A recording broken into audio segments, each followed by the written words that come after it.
Hello, good morning. My name is Minister Dominic Alexander, President and founder of the Next Generation Action Network.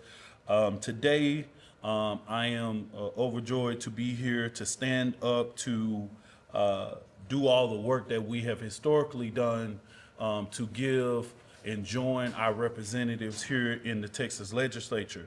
Today, I am joined by the leadership of the Texas Legislative Black Caucus, which they are currently in a two-day summit and doing some awesome work, especially in a legislature where there are so many bills that go against the fabric of black people in the state of Texas. Also joined by Austin Justice Coalition Executive Director Chaz Moore. The Next Generation Action Network felt it was important that we organize the Texas Social Justice Advocacy Day to go against a number of bills. SB 689, HB 6, HB 75, HJR 16, 15, and a number of different bills. This legislative season, we have saw bills go after DEI, and like my friends say, we are continuing to make sure that we make them say DEI and spell it out every time they use that word. We have an administration right now that is literally going against the cores of what our ancestors have fought, even post-Reconstruction and the history of the state of Texas and the history of this country. We stand here today because we know that Texas is the breeding ground. It's the test ground for any yet conservative agenda that yet goes against the cores of the civil rights movement. We stand here today on the legacy of Fannie Lou Hamer. We stand here today on the legacy of so many people who fought before we even came. Today, the Next Generation Action Network reaffirms to ensure that Texans know that people are standing in front to stand and protect human and civil rights in the state of Texas. I'm going to pass off to allow Chaz Moore, the Executive Director of the Austin Justice Coalition. Thank you, my brother Dominic from Dallas. I'll be brief because I really want to hear from the leadership of the Black Caucus, and we know they have to go. Essentially, we just wanted to do what we've always done as an organization, allow people to come and be a part of their capital, right? I think too many times we think that although we have a few good folks, I think we just I think we think that the building is just for them, and it's not true, right? These representatives work for us. They want to hear from us, and they want to hear what we care about on behalf of not only ourselves, but our communities, our families, our schools. And I don't have to tell either one of these warriors for justice, as they have been, how interesting of a session that this is. We have a lot of legislation. I think a record number. I think we had a record number of bills filed as of last Friday, 8,706 or something of that nature. Most of which is really bad. Most of which caters to one group of people. Most of which caters to enhancements of crimes, and most of which just moves backwards, right? Over the last couple of sessions, we've seen some progress in criminal justice reform. That seems to be going out the window. We've seen some progress in school reform, both on the finance side and the school to prison pipeline. That seems to be going backwards.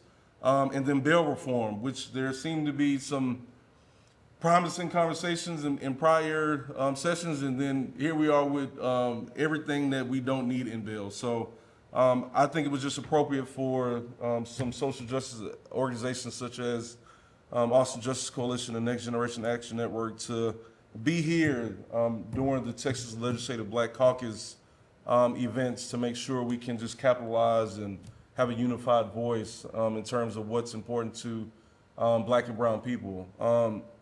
Something I definitely want to speak about is 689 and its diversity, equity, inclusion. We posted our last press conference online about diversity, equity, inclusion, and the conversation is still going. A lot of people say that they are not against the best person getting a job, but they are against DEI. A lot of people say they're against DEI and therefore merit, right? And we would argue that DEI only also promotes merit, right? DEI makes sure that the best women that are often overlooked, that the best brown folks, that the best person that may be differently able, that they also have opportunities to do the same jobs as everybody else. And then also, House Bill 6 is probably the most interesting bill from the AJC's perspective. I just never understood why we live in a state that we want to criminalize children.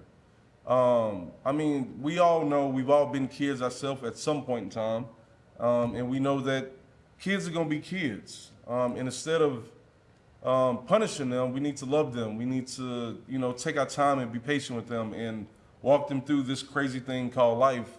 But instead, we're talking about out-of-school suspensions for kindergarten and second graders.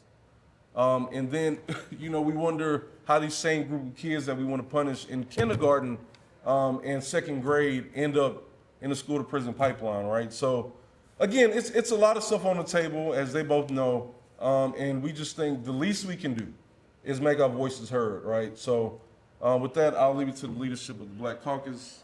Representative Paul. Thank you, thank you. As chair of the Texas Legislative Black Caucus, we're always in tune to the issues at hand.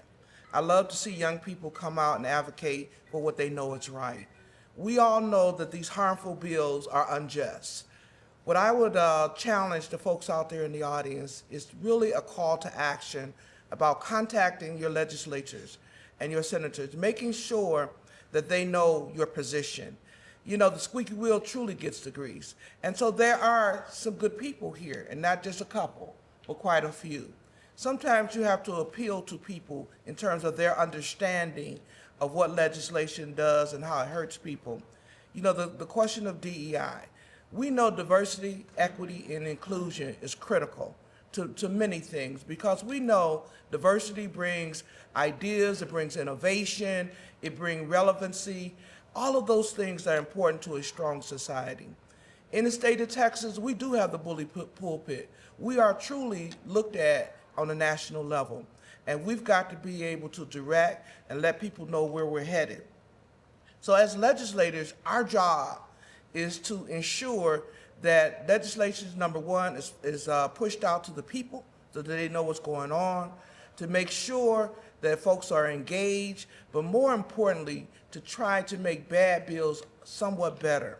I'm also concerned about the issues that our young folks have brought forward in terms of criminalizing children in school.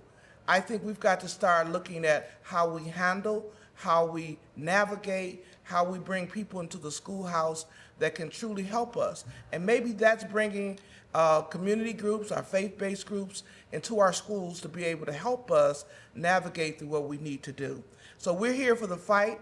We're here for the challenge. We're here to support our brothers and sisters in terms of the efforts that we need to do.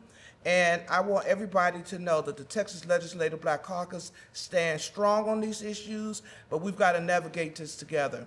I'd like to pass the mic to my colleague, our past chair of the Texas Legislative Black Caucus, who have been here longer than me and who has built some strong relationships. And I want y'all to know that some of these things can be navigated through those relationships, and that's Representative Ron Reynolds.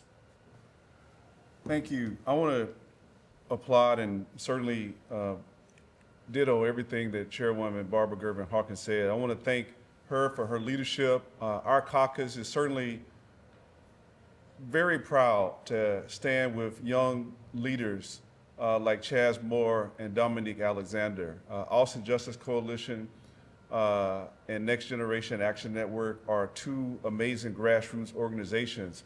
And we can't do it without outside organizations that are engaged and following and tracking and advocating for good public policy and against bad public policy. So I want to commend them for being engaged, and all of the stakeholders that are here on the Texas Legislative Black Caucus Advocacy Days. We had a large number of people that were here yesterday, and certainly we're excited about welcoming more people here today, because this is truly the people's capital. And I just want to say very briefly that in this legislative session, in this climate, there are attacks on diversity, equity, and inclusion. And the question I really want to ask some of the people that are attacking that is that, are you against the diversity, the equity, or the inclusion? Or is it all of the above? Because we know that our diversity is our strength. We know that far too often African Americans and women and the disabled, the AAPI community have been marginalized. That we know that the disparities show that historically black and brown and women people were left out, even by law. It wasn't until recently, because of good trouble, that our ancestors fought for, that we broke down barriers of Jim Crow, and that we were allowed to even go to places like the University of Houston. Our Chairwoman Hawkins even served in the legislature. It wasn't really, this is all mostly post-Reconstruction. And so we are gonna continue to speak truth to power and fight against these oppressive bills that are designed to separate us. Our diversity is our strength, and we're stronger together. And we're calling all people of good conscience to stand with the Texas Legislative Black Caucus and these stakeholders to let Governor Abbott know, let Lieutenant Governor Patrick know, let our colleagues in the House know that these are not bills that we should be passing in this state, the most diverse state in the country. We're African Americans, there are more African Americans in Texas than any other state. This sends a bad message to Texans, African Americans. And I also want to say there are many issues that we should be focused on. He talked about some of the bad bills. We should be focused on Medicaid expansion. Texas leads the nation with the highest number of uninsured. That's unacceptable. Black women lead the nation in maternal deaths in Texas. We have a minimum wage that hasn't been increased in decades at $7.25 an hour. We have issues of, climate. We should be focused on investments in our public schools, giving our teachers a pay raise, property tax reform, raising the age to purchase assault rifles. Those are real kitchen table issues that most families care about, but we're focused on some divisive issues. Those aren't the issues that most Texans care about. They want to know, how can they put more food on the table? How can they make sure their kids go to schools that are safe and well-funded so their children can get a quality education? So thank you for helping organizing this press conference. And I appreciate our chairwoman and her great leadership, and the rest of our colleagues from the Texas Legislative Black Caucus, always willing to be on the front line and advocate for good public policy and willing to speak truth to power when necessary. Thank you. So as we wrap up, I do want to acknowledge, just like Representative Hawkins says, know your representative, know your senator. I also want to acknowledge my representative, Tony Rose, from the district, and also my senator, Royce West. It's important that they feel your presence, that your voice is known, right? And at the end of the day, the Next Generation Action Network, and I'm pretty sure that AJC feel the same, is that we will not back down from white supremacy and white nationalism. Many people across the world saw the hearing that was held here, where yet the chairman of the water district for the state of Texas was yet just basically brutalized by the chair represented on political propaganda. Here is a black woman that has been a Republican probably since she's been at college.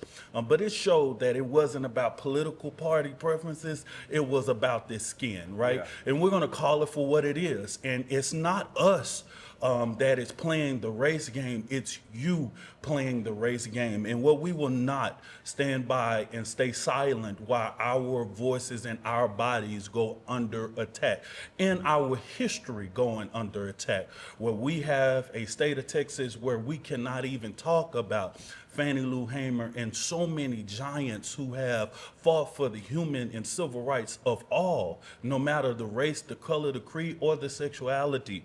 But what we will not do is allow Texas to keep on deepening and stripping our rights. We will always stand up, and I'm so grateful to all of the organizations who have joined us. I also know that there are a number of different advocacy days, and we ask that everybody continue to get a part part of this process, because everybody's seeing things in Washington. We can have things in Texas happen much faster if we are not vigilant during this process. We can see our rights yet get stripped away immediately because we know that this conservative agenda is in the majority. And like I said, anything, if you look at any historical fight, Texas has always been if it was a test ground, Texas is that test ground. Any bill, voter suppression bill, bathroom bill, anything that has ever came that wanted to be tested on the conservative agenda, it always come to the state of Texas. So I want people to understand that the whole world is watching the state of Texas legislature right now. And that's the reason why it's so important for us to be involved. I do want to thank the Texas Legislative Black Caucus for their leadership and continued leadership. For the last probably 8 years that I've been a part in being a participant in the legislative process, the Texas Legislative Black Caucus has never failed the people in the great state of Texas. So I do want to acknowledge them, and I want to thank AJC for their continued leadership in giving a ground when many organizations cannot even travel here. For organizations that are in Houston, San Antonio, Dallas, Fort Worth, we depend on the Austin Justice Coalition for their leadership and their work in making sure that our legislatures hear our voice. So as we get prepared for this day and going through legislators' office and really doing the things that we can do to be able to make sure our voice is heard, I want to thank you guys for attending this press conference today. And like I said, let the work begin. Is there any questions? Any questions? No questions? Thank you. All right, thank you. Thank you. Good job, man. Appreciate it, man. Thank you.